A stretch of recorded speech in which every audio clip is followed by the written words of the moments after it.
என்ன பாடுபடுத்துது அப்படிங்கிறத மிக அழகா ஒரு கவிஞர் வரிகள் சொல்லியிருக்காரு.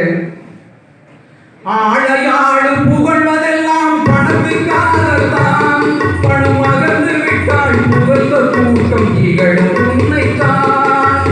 ஆழையாடு புகழ்வதெல்லாம் பணத்துக்காகத்தான், பணம் அகர்ந்து விட்டால் புகழ்ந்த கூட்டம் இகழும் உன்னைத்தான். ஏழ்மை நிலை வந்தால் தேசம் யாரும் இல்லை, ஏழ்மை நிலை வந்தால் தேசம் யாரும் இல்லை. இதை எண்ணி பார்த்து நடக்காதவர் அடைவான் தொல்லை.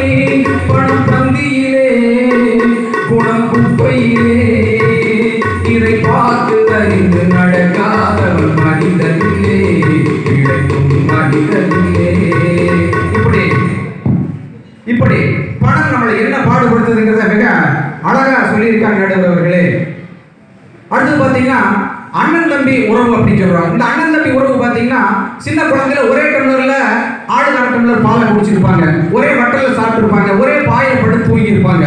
இப்படி எல்லாம் மறந்த உறவுகள் திருமணத்துக்கு பின்னாடி பார்த்தீங்கன்னா அந்த இடத்துல பங்காளிங்கிற ஒரு உறவா மாறிடுது.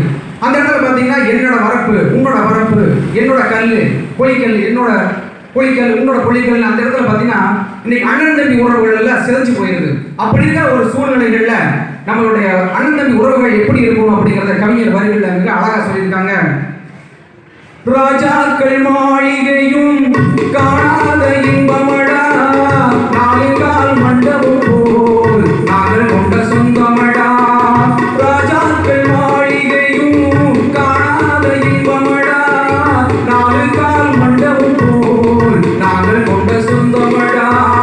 ரோஜாவின் இதழ்களை போல் மாறாத வாசமடா, ரோஜாவின் இதழ்களை போல் மாறாத வாசமடா. நூறாண்டு வாழ வைக்கும் மாறாத பாசமடா. முத்துக்கு முத்தாக சொத்துக்கு சொத்தாக அண்ணன் தம்பி பிறந்து வந்தோம் கண்ணுக்கு கண்ணாக. அன்பாலை இணைந்து வந்தோம் ஒன்றுக்குள் உண்டாக. அப்படிங்கிற அழகா சொல்லி வச்சிருக்காங்க நடுவர்களே. அடுத்தது பார்த்தீங்கன்னா இன்றைக்கு தோல்வியை கண்டறியுங்கள், துவண்டு விடாதீர்கள், நமக்கு ஒரு எதிர்காலம் இருக்குது அப்படின்னு நமது கவிஞர் மிக அழகா சொல்லி வச்சிருக்காங்க. விடியலுக்கில்லை தூரம் விடியும் மனதில்